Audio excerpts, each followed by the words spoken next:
We've been trying to talk to you for a while.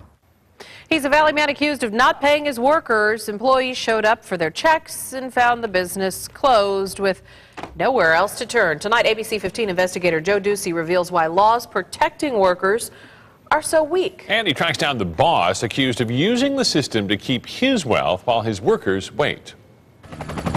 He lives in this $1 million Paradise Valley home. In fact, Peter Workham has been living the high life in the valley for years. Did he take advantage of you? Sí. But these guys say part of Workham's wealth came at their expense. Él nos engañó. He misled us, kept telling us that he was going to pay us, to wait one more week.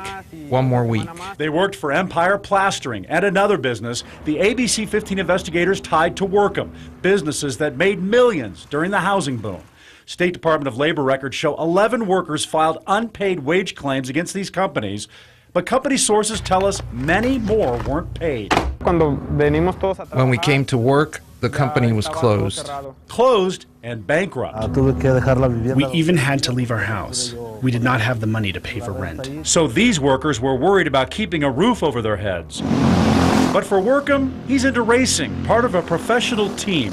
We found these pictures of his victories online. And some of the planes that were kept at this Valley airport, well, they were his too. It is way too easy for employers to get away with not paying their workers. Christina Sanidad is with the Arizona Interfaith Alliance for Worker Justice in Phoenix. She says similar stories play out every day in every state. It happens to documented and undocumented workers alike, to workers from every industry who do every job. Especially in Arizona. The Arizona Department of Labor decides whether an employee is owed money, but believe it or not, it can't force a business to pay. There's no follow-up, there's no investigation, they're not making sure that employers become compliant. So there's no penalty? There's no fine? Workham's workers filed complaints with the state, but they went nowhere. Christina says those workers had to turn to the feds. Though the agency wouldn't comment directly, we confirmed the Federal Department of Labor is investigating this case. But that's just the beginning with this guy. To me, there's only one plausible explanation. And that is?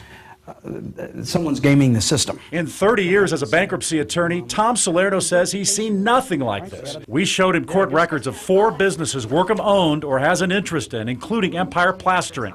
The cases are unusual because they were filed as involuntary bankruptcies. Here's why. Normally when you file bankruptcy, it's like there's a fence around your business protecting you from creditors, but controlling what you make and spend. With involuntary bankruptcy, you still get that creditor protection, but money can flow freely in and out, usually for a limited period of time. You don't need, as a debtor, court permission to use cash, to sell your assets. But in these cases, the time wasn't so limited. That's because the angry creditors that typically push the court to take action in these cases were not pushing.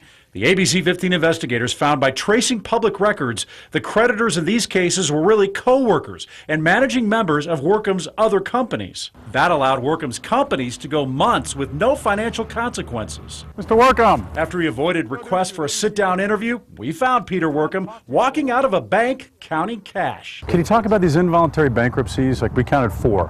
Why go that route? Well, why not? Workham defends his actions. Well, you must made a know. number of investments.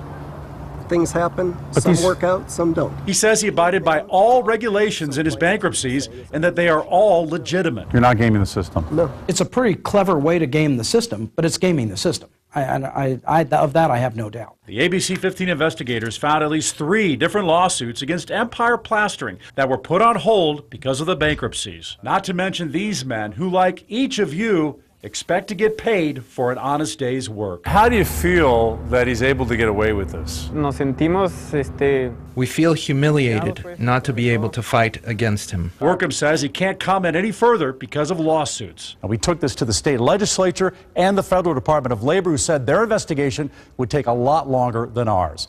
Go to abc15.com/investigators for more details on this case. I'm investigator Joe Ducey, ABC 15 News. Now, Peter Workham told us those wage claims workers filed against the company were dealt with by the state. We found 2 of the claims were dismissed because of one of those involuntary bankruptcies.